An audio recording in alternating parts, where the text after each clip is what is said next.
Now, this morning, Phil Cadden in the Times, sorry state of affairs, shake-up needed after VAR apology.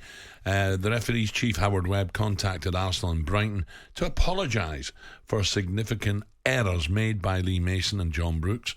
Gunners manager Arteta was left fuming by VAR official Mason, his howler on a 1-1 draw with Brentford when he failed to draw the usual straight lines to check for offside in the lead-up to Ivan Toney's equaliser. Meanwhile, Roberto De Zebra was left hugely disappointed when VAR operator John Brooks did draw an offside line in their side's opener against Palace against the wrong player. Do you know, ex-referee Premier Chief Ref Keith Hackett, right? We know Keith Stewart, has demanded Mason should be sacked. But is the problem with these poor VAR decisions just incompetency, or is it deeper than that, Stuart? I'm like you, I'd that bin over there, I'd put VAR in it. Yeah, I've never been a supporter of VAR. In fact, I didn't want it. I'm quite happy to let the referees make that call on the pitch. But what I would say is this: VAR's not going anywhere, Al. Yeah. So there's a lot of hot air. We can talk about getting rid of it, not getting rid of it.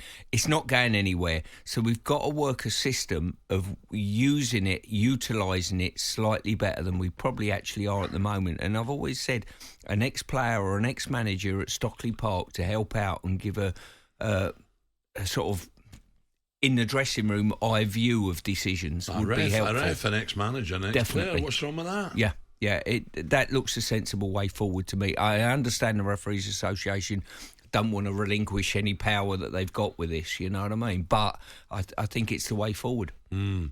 Officials who make blunders in the Premier League are punished by spending a week officiating in the Championship. Is this enough?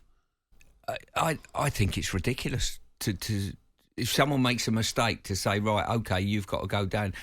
You put it in players' point of view. You make a mistake in the game and all of a sudden you're in the reserves the next week, no matter what. You know, no matter how well you've played or all the decisions you've made that are right. I think that's too harsh on referees. It's education that's needed. Well, this is the fourth season Premiership League has used VAR. I was going to ask you, are decisions getting better or worse? This weekend, Shane, I think it's better. Yeah, sorry, without a doubt. Yeah. This weekend has probably highlighted. I've never known a weekend as bad as this with some of the decisions that you've seen, and I think we hide behind statements like unnatural positions and stuff like that. There was a big debate yesterday, Stuart, and it's a difficult one, right? And the handball at West Ham, was it a handball? Did it come off his knee?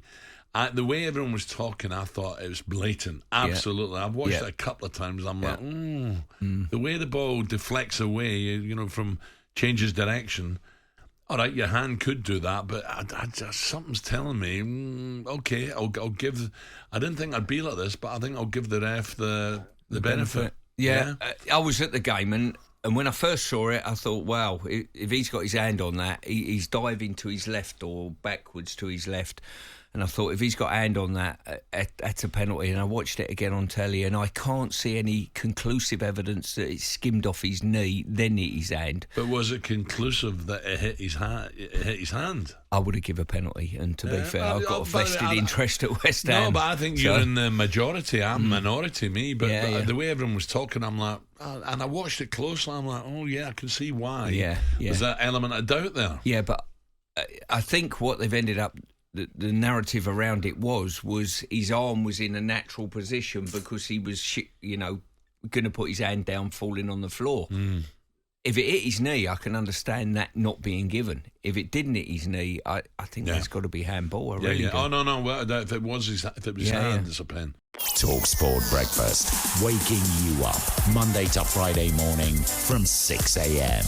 on AM, on DAB, via the talkSPORT app and on your smart speaker. talkSPORT.